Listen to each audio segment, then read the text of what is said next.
السلام علیکم ورحمۃ اللہ وبرکاتہ۔ امید ہے کہ آپ تمام اللہ کے فضل و کرم سے بخیریت و عافیت ہوں گے۔ اب آئیے آج کی چند اہم خبریں جو کہ راشد سحرا روزنامے میں شائع ہوئی ہیں انہیں پڑھتا ہوں، سنیے گا۔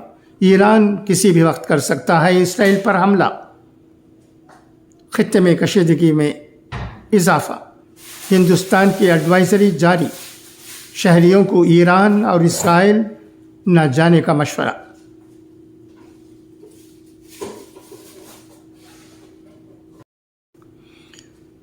نئی دہلی۔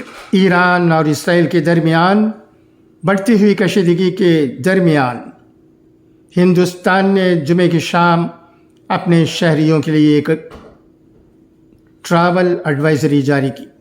اس میں کہا گیا ہے کہ وہ اگلی اطلاع تک ایران اور اسرائیل کا سفر نہ کریں۔ وزارت خارجہ نے کہا کہ ایران یا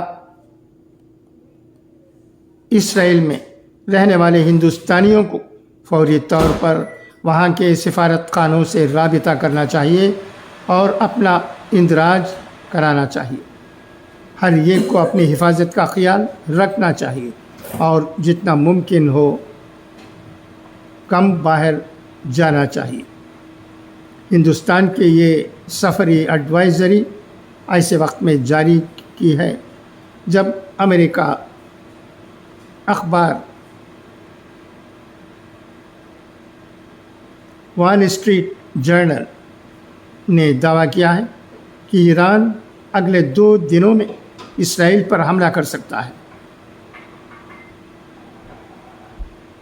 WSG نے جمعے کو امریکی انٹیلیجنس کے حوالے سے یہ معلومات دی ہے۔ در حقیقت 1 اپریل کو اسرائیل نے شام میں ایرانی سفارت خانے کے قریب فضائی حملہ کیا تھا، جس میں ایران کے 2 اعلیٰ فوجی کمانڈروں سمیت 13 افراد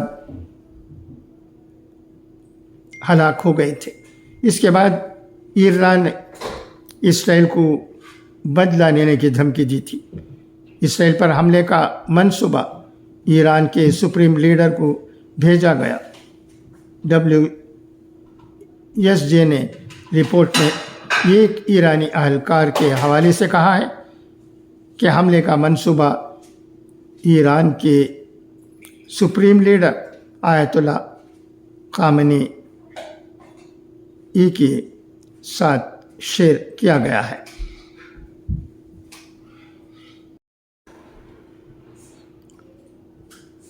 وہ اس کے ممکنہ اثرات کا جائزہ لے رہے ہیں۔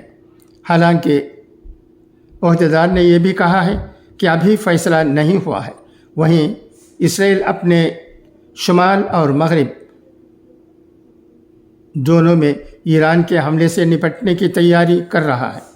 ایران اور اسرائیل کے درمیان جاری کشیدگی کے درمیان امریکی وزیر خارجہ اینٹونی بلنکن نے سعودی عرب، چین، ترکی اور کئی یورپی ممالک کے وزرائے خارجہ سے فون پر بات کی۔ بلنکن نے اب آئیے اقوال زرین سنیں۔ لوگوں کو دعا کے لیے کہنے سے زیادہ بہتر ہے ایسے عمل کرو کہ لوگوں کے دل سے آپ کے لیے دعا نکلے۔ توبہ منظور ہو جائے تو گناہ دوبارہ سرزد نہیں ہو سکتا۔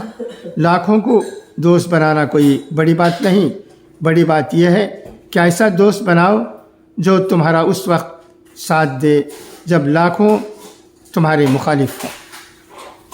اچھا، تو اب اجازت، انشاءاللہ پھر ملاقات ہوگی۔ خدا حافظ، فی امان اللہ۔